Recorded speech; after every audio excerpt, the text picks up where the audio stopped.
Один удар на оборот колеса. Грешили на то, что где-то там в суппорте что-то болтается. А по факту получилось вот большой гвоздь. И без разницы, где ты едешь по снегу, не по снегу.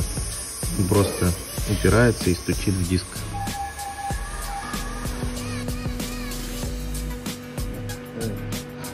Лезет и лезет.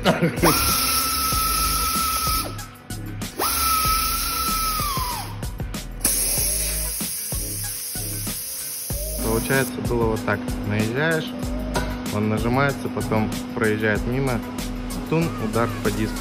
И такой вот будет звенящий звук на каждый оборот.